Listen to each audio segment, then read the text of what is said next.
Hello friends, welcome to GK mind game. ಪ್ರಶ್ನೆಗಳ ಸಂಪೂರ್ಣ ಮಾಹಿತಿಗಾಗಿ ವಿಡಿಯೋನ ಎಲ್ಲೂ ಸ್ಕಿಪ್ ಮಾಡದೆ ಕಂಪ್ಲೀಟ್ ಆಗಿ ನೋಡಿ.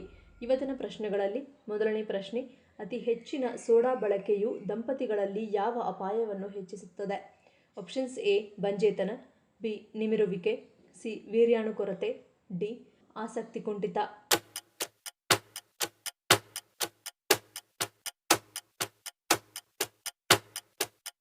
ಸರಿಯಾದ ಉತ್ತರ ಆಪ್ಷನ್ ಎ ಬಂಜೇತನ. ಕೃತಕ ರೀತಿಯ ಸೋಡಾಗಳಲ್ಲಿ ಹಾನಿಕಾರಕ ವಸ್ತುಗಳು ಇರುತ್ತದೆ.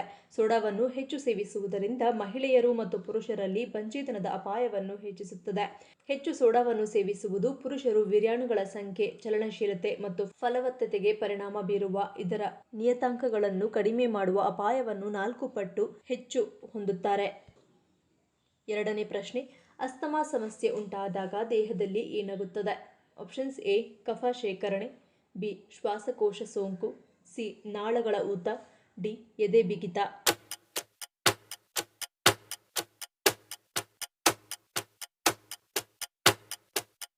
ಸರಿಯಾದ ಉತ್ತರ ಆಪ್ಷನ್ ಸಿ ನಾಳಗಳ ಊತ.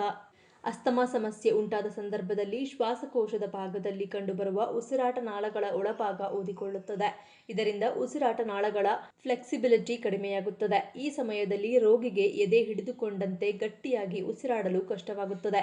ಇದರ ನಂತರದಲ್ಲಿ ಅಸ್ತಮಾ ಸಮಸ್ಯೆಗೆ ಹೊಂದಿಕೊಂಡಂತೆ ರೋಗ ಲಕ್ಷಣಗಳು ಪ್ರಾರಂಭವಾಗುತ್ತವೆ.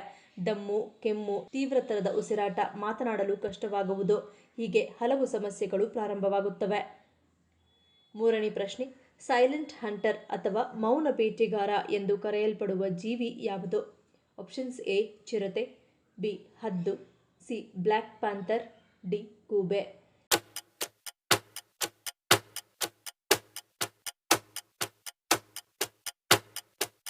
ಸರಿಯಾದ ಉತ್ತರ ಆಪ್ಷನ್ ಡಿ ಗೂಬೆ. ಅದರ ಸಂಪೂರ್ಣ ಶಬ್ದರಹಿತ ಹಾರಾಟ, ರಾತ್ರಿಯ ನಿಖರತೆ ಮತ್ತು ಶಬ್ದದ ಮೂಲಕ ಬೇಟೆಯನ್ನು ಪತ್ತೆ ಹಚ್ಚುವ ಸಾಮರ್ಥ್ಯಕ್ಕಾಗಿ ವಿಶ್ವಾದ್ಯಂತ ಗುರುತಿಸಲ್ಪಟ್ಟಿದೆ. ಗೂಬಿಗಳು ಗಾಳಿಯ ಮೂಲಕ ಸದ್ದಿಲ್ಲದೆ ಚಲಿಸುತ್ತವೆ, ವೇಗವಾಗಿ ಹೊಡೆಯುತ್ತವೆ ಮತ್ತು ವಿಶೇಷ ಗರಿಗಳು, ಚೂಪಾದ ಉಗುರುಗಳು ಮತ್ತು ಮುಂದುವರಿದ ಸಂವೇದನಾ ಕೌಶಲ್ಯಗಳನ್ನು ಅವಲಂಬಿಸಿವೆ. ಅವುಗಳ ಬೇಟೆಯ ಶೈಲಿಯು ರಹಸ್ಯ ಮತ್ತು ನಿಖರತೆಯನ್ನು ಆಧರಿಸಿದೆ. ಇದು ರಾತ್ರಿ ಪರಭಕ್ಷಕಗಳಲ್ಲಿ ಅವುಗಳನ್ನು ಸಾಟಿಯಿಲ್ಲದಂತೆ ಮಾಡುತ್ತವೆ. ನಾಲ್ಕನೇ ಪ್ರಶ್ನೆ, ಕುಡಿಯುವ ನೀರಿನ ಬಾಟಲಿನ ಕ್ಯಾಪ್ ಬಿಳಿ ಬಣ್ಣದಲ್ಲಿದ್ದರೆ ಅದು ಏನನ್ನು ಸೂಚಿಸುತ್ತದೆ? ಆಪ್ಷನ್ಸ್ ಎ ಶುದ್ಧೀಕರಿಸಿದ ನೀರು, ಬಿ ಕ್ಷಾರೀಯ ನೀರು, ಸಿ ಕಾರ್ಬೋನೇಟೆಡ್ ನೀರು, ಡಿ ವಿಟಮಿನ್ಸ್ ನೀರು.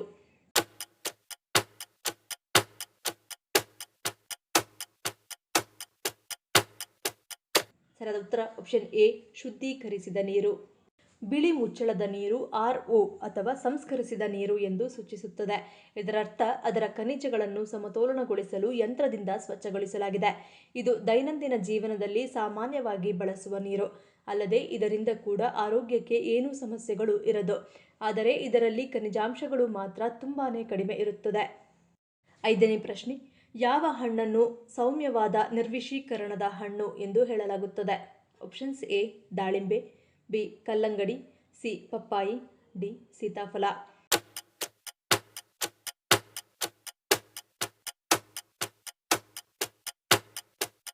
ಸರಿಯಾದ ಉತ್ತರ ಆಪ್ಷನ್ ಸಿ ಪಪ್ಪಾಯಿ. ಪಪ್ಪಾಯಿಯನ್ನು ಸೌಮ್ಯವಾದ ನಿರ್ವಿಷೀಕರಣ ಹಣ್ಣು ಎಂದು ಪರಿಗಣಿಸಲಾಗುತ್ತದೆ. ಇದು ಅಂದರೆ ವಿಷಗಳನ್ನು ತೆರವುಗೊಳಿಸಲು ಸಹಾಯ ಮಾಡುತ್ತದೆ, ಯಕೃತ್ತಿನ ಕಾರ್ಯವನ್ನು ಬೆಂಬಲಿಸುತ್ತದೆ ಮತ್ತು ಅದರ ಉತ್ಕರ್ಷಣ ನಿರೋಧಕಗಳಿಂದಾಗಿ ಚರ್ಮದ ಆರೋಗ್ಯವನ್ನು ಹೆಚ್ಚಿಸುತ್ತದೆ. ಅತ್ಯುತ್ತಮ ಹೀರಿಕೊಳ್ಳುವಿಕೆಗಾಗಿ ಮತ್ತು ರಾತ್ರಿಯಲ್ಲಿ ಜೀರ್ಣಕ್ರಿಯೆಗೆ ತೊಂದರೆಯಾಗದಂತೆ ಬೆಳಗ್ಗೆ ಅಥವಾ ಹಗಲಿನ ವೇಳೆಯಲ್ಲಿ ಮಾಗಿದ ಪಪ್ಪಾಯಿಯನ್ನು ತಿನ್ನಲು ಆಯುರ್ವೇದವು ಕೂಡ ಶಿಫಾರಸು ಮಾಡುತ್ತದೆ. ಆರನೇ ಪ್ರಶ್ನೆ, ನಮ್ಮ ದೇಹದಲ್ಲಿ ರಕ್ತದ ಒತ್ತಡ ಹೆಚ್ಚಾಗುವುದು ಅಥವಾ ಕಡಿಮೆಯಾಗುವುದು ಯಾವ ಕಾರಣದಿಂದ? Options A sodium, B potassium, C glucose, D insulin.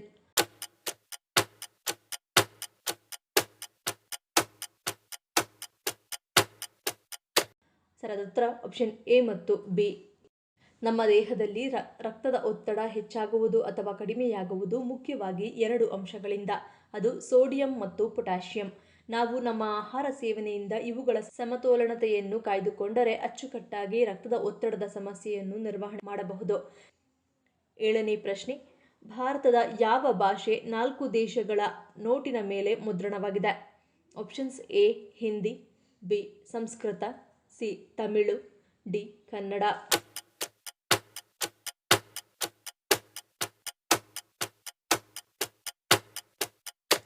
ಸರಿಯಾದ ಉತ್ತರ ಆಪ್ಷನ್ ಸಿ ತಮಿಳು.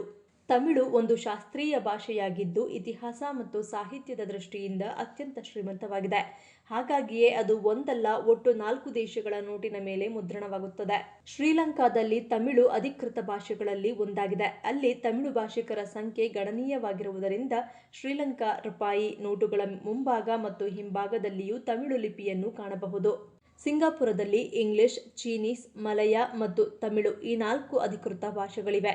ಅದಕ್ಕಾಗಿ ಸಿಂಗಾಪುರ ಡಾಲರ್ ನೋಟುಗಳ ಮೇಲೆ ಸಿಂಗಾಪುರ್ ಎಂಬ ಪದವನ್ನು ತಮಿಳಿನಲ್ಲಿಯೂ ಮುದ್ರಿಸಲಾಗುತ್ತದೆ.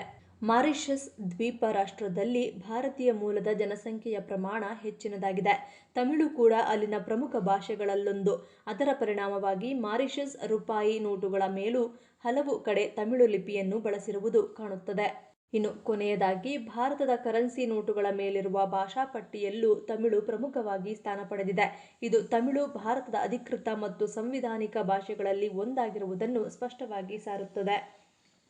8ನೇ ಪ್ರಶ್ನೆ, ಆಂಟಿಬಯೋಟಿಕ್ ಚಿಕಿತ್ಸೆಯ ಸಮಯದಲ್ಲಿ ಮದ್ಯ ಸೇವನೆ ಏಕೆ ಸಲ್ಲದು? ಆಪ್ಷನ್ಸ್ ಎ ಅಂಗಗಳ ಹಾನಿ, ಬಿ ಸೂಕ್ಷ್ಮಜೀವಿ ನಾಶ, ಸಿ ರಕ್ತ ಹೆಪ್ಪುಗಟ್ಟುವಿಕೆ, ಡಿ ಮೇಲಿನ ಎಲ್ಲವೂ.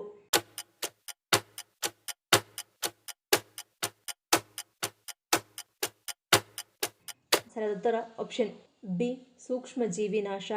ಪ್ರತಿಜೀವಕ ಅಥವಾ ಆಂಟಿಬಯೋಟಿಕ್ಸ್ ಔಷಧಿಗಳು ಹೆಸರೇ ಸೂಚಿಸುವಂತೆ ದೇಹದಲ್ಲಿ ಅತಿ ಸೂಕ್ಷ್ಮ ಜೀವಿಗಳ ಬೆಳವಣಿಗೆಯನ್ನು ನಿಗ್ರಹಿಸುತ್ತದೆ ಅಥವಾ ಕೊಲ್ಲುತ್ತದೆ. ಈ ಸಮಯದಲ್ಲಿ ಮದ್ಯ ಸೇವಿಸಿದರೆ ಆರೋಗ್ಯ ಸ್ನೇಹಿ ಸೂಕ್ಷ್ಮಜೀವಿಗಳು ನಾಶವಾಗುವ ಅಪಾಯವಿದೆ. ಈ ಸಮಯದಲ್ಲಿ ಮದ್ಯವನ್ನು ಸೇವಿಸಿದರೆ ಈ ಔಷಧಿಯೊಡನೆ ಮದ್ಯ ನಮ್ಮ ಆರೋಗ್ಯಕ್ಕೆ ಅಗತ್ಯವಿರುವ ಸೂಕ್ಷ್ಮ ಜೀವಿಗಳನ್ನೇ ಕೊಲ್ಲಬಹುದು. ಇದು ಆರೋಗ್ಯವನ್ನು ನೇರವಾಗಿ ಬಾಧಿಸುತ್ತದೆ. 9ನೇ ಪ್ರಶ್ನೆ, ಶುಗರ್ ಇರುವವರು ಮೊಟ್ಟೆ ತಿನ್ನುವುದರಿಂದ ಏನಾಗುತ್ತದೆ? ಆಪ್ಷನ್ಸ್ ಎ ಸಕ್ಕರೆ ನಿಯಂತ್ರಣ, ಬಿ ಸಕ್ಕರೆ ಉಲ್ಬಣ, ಸಿ ತೂಕ ಹೆಚ್ಚಳ, ಡಿ ಹೃದಯ ಸಮಸ್ಯೆ.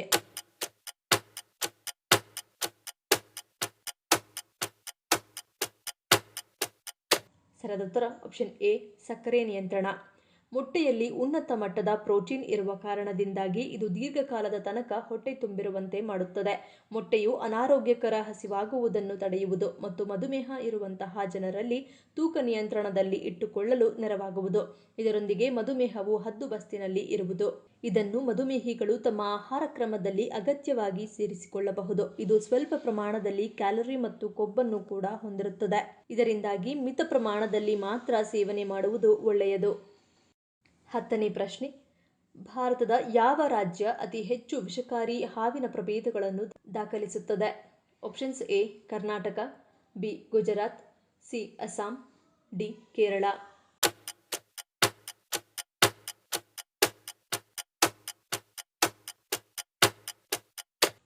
ಸರಿಯಾದ ಉತ್ತರ ಆಪ್ಷನ್ ಡಿ ಕೇರಳ.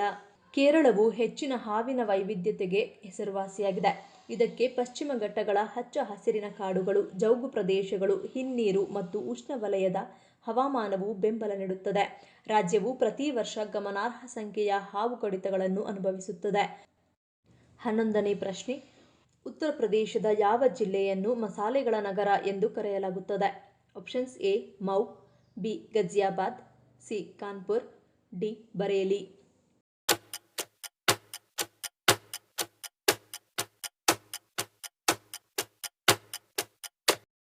ಸರಿಯಾದ ಉತ್ತರ ಆಪ್ಷನ್ ಎ ಮೌ.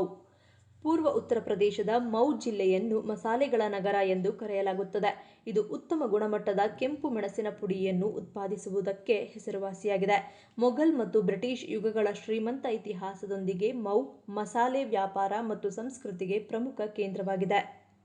ಈ ಪ್ರಶ್ನೆಗಳಲ್ಲಿ ನೀವು ಎಷ್ಟು ಪ್ರಶ್ನೆಗಳಿಗೆ ಸರಿ ಉತ್ತರವನ್ನು ಕೊಟ್ಟರೆ ಅನ್ನೋದನ್ನು ಕಮೆಂಟ್ ಮಾಡಿ ತಿಳಿಸಿ. ಈ ವಿಡಿಯೋ ನಿಮಗೆ ಇಷ್ಟ ಆಗಿದ್ದರೆ ಮರಿದೇ ಲೈಕ್ ಮಾಡಿ, ಶೇರ್ ಮಾಡಿ, ಸಬ್ಸ್ಕ್ರೈಬ್ ಮಾಡಿ. ನನ್ನ ಚಾನಲ್ನ ಇನ್ನೂ ಸಬ್ಸ್ಕ್ರೈಬ್ ಮಾಡಿದೆ ಹಾಗೆ ವಿಡಿಯೋಸ್ ನೋಡ್ತಿದ್ದರೆ ಪ್ಲೀಸ್ ಸಬ್ಸ್ಕ್ರೈಬ್ ಮಾಡಿ, ಸಪೋರ್ಟ್ ಮಾಡಿ. ಮತ್ತೊಂದು ಇಂಟ್ರೆಸ್ಟಿಂಗ್ ವಿಡಿಯೋದೊಂದಿಗೆ ಸಿಗ್ತೀನಿ. Until love you all, take care.